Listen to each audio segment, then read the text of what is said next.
V galeriji v Hiši kulture predstavljamo razstavo Oliverja Pilića, v kateri predstavlja svoja grafična dela, ki so nastala v zadnjih letih.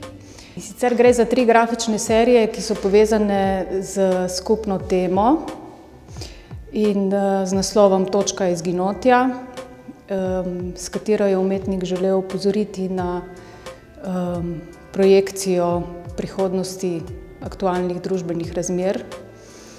Oliver Pilić je vizualni umetnik, ki se ukvarja z manipulacijo podobe nasploh, in sicer na presečišču med analognim in digitalnim, materialnim in nematerialnim, sodobnim in tradicionalnim, ampak vselej v polju ideologije oziroma ideologiji.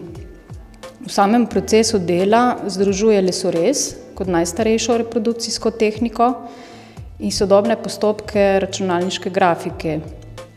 V bistvu gre za precej paradoksalen postopek, pri katerem podobe, najdene na internetu, digitalno preoblikuje, potem jih z nožki in leti na klasičen način prenese na lesene plošče in ročno odtisne na papir.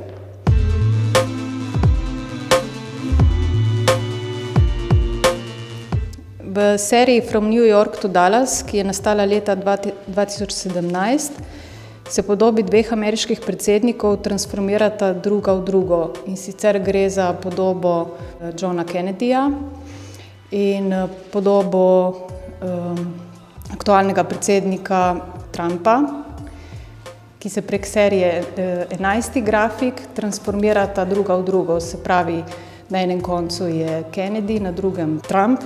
Podobi se pa preko teh grafik prelivata druga v drugo, se pravi v en portret. Grafike iz serije From New York to Dallas so odtisnjene na poseben tanek rižev papir.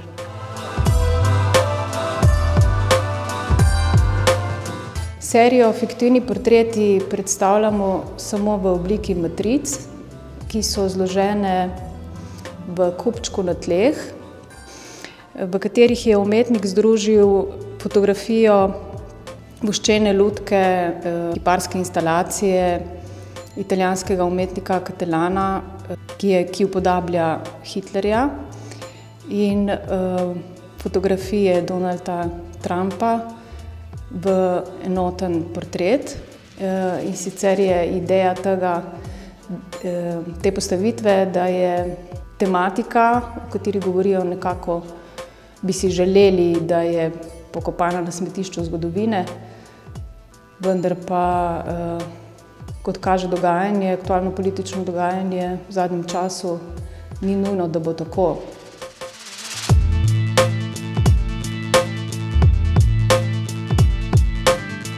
V sosednjem prostoru predstavljamo serijo z naslovom Destruction iz letošnjega leta, ki zajema podobe, so nastale na podlagi fotografij, ki jih je umetnik našel na spletu, in sicer v raznih poročilih o aktualnem dogajanju v svetu.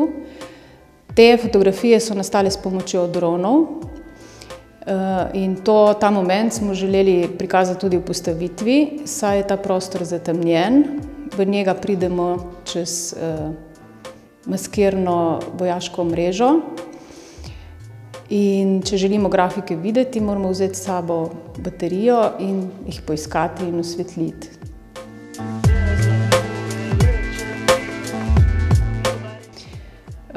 Celota tvori neke vrste kratek zgodovinski pregled političnega dogajanja v 20. stoletju, seveda preko asociacij in namigov. Politično propagando in populizem, na medijske vojne, tehnologije uničevanja, ubijanja, vse to združujemo v celoto, ki odpira vprašanje, kam trenutna politična situacija v svetu pelje in če sploh kam.